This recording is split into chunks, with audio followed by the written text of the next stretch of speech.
And now to discuss this, we are joined by Research Associate, Durban University of Technology, Dr. Omololu Fagbadebo. You're welcome, sir. Good evening. How are you? I'm very fine. Good evening. Now, would like to know the historic context surrounding Raila Odinga's political career and how does it influence perceptions of his candidacy for the AU chair? Yeah, Raila Odinga has been a veteran of Kenyan politics. And the other side of it is that Odinga has been a controversial politician in Kenya, though he's been a veteran for a long time, seeking to be the president of Kenya. Between 2008 and 2013, he was the prime minister of Kenya. But the election violence that characterized previous Kenya elections have been attributed to his intransigency and his insistence of becoming the president of Kenya. So as such, his name has been tainted somehow in terms of political stability in Kenya. Yes, the last election in Kenya, he lost to Ruto, even though the former president supported him against Ruto. Ruto, who happened to be his former deputy. So he's been found in that kind of controversy, and I think that has been a trail after him, looking at him as a person. To what extent has he promoted peace in Kenya, especially in terms of democratic stability in a country that has been characterized by various violence? So these historical antecedents may work against him if he has stronger opposition, and as we have it right now, the popularity is not all that there in terms of his antecedents in Kenyan politics.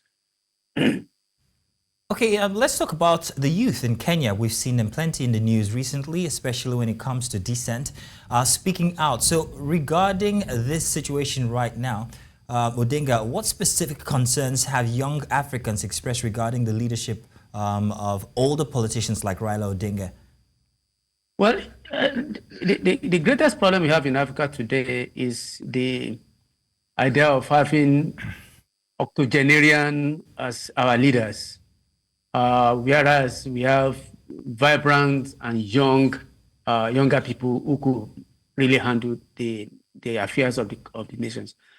But on the other hand, we look at it, are we looking at leadership in terms of age, or we are looking at it in terms of capability and desire or intention? That's one thing we need to look at, because we've seen younger people in government and they are failing. They are failing. They are not. We can't see. You cannot pinpoint specifically on some leaders who are young in government that have performed exceptionally well. We see Ruto in Kenya as we have him now. People thought that because he's young, he could be a better option than Odinga.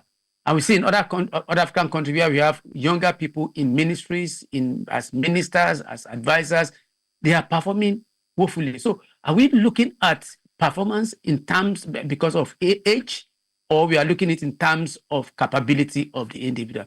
I don't want to see that. I don't want to join the argument of maybe they should give the youth the chance. It's not a matter of giving them the chance. Barack Obama became the president of America at the age of 46 or so. He didn't. It was not by concession, but they saw the capability in him. They saw the ability in him to lead the most powerful nation in the world, and he did for 8 years without failing. So in Africa, we should stop talking about let the elderly one leave the space for the younger ones. No, if the younger ones present themselves as a better alternatives, why not? People will take the bet. Unfortunately, the younger African people, they are following the steps of the elderly ones. You find them in government performing poorly in terms of mismanagement of the economy and all the rest. So if we are looking at that, we cannot pinpointly say that, okay, well, Raila Odinga because he's of his age. No, let's put that on aside. Let's talk more about the capability of this man. Is he capable in terms of integrity, in terms of this position, is he capable to lead AAU as the chairman of the AAU Commission? Fagbadebo, thank you very much for joining us this evening. We appreciate it. Thank you.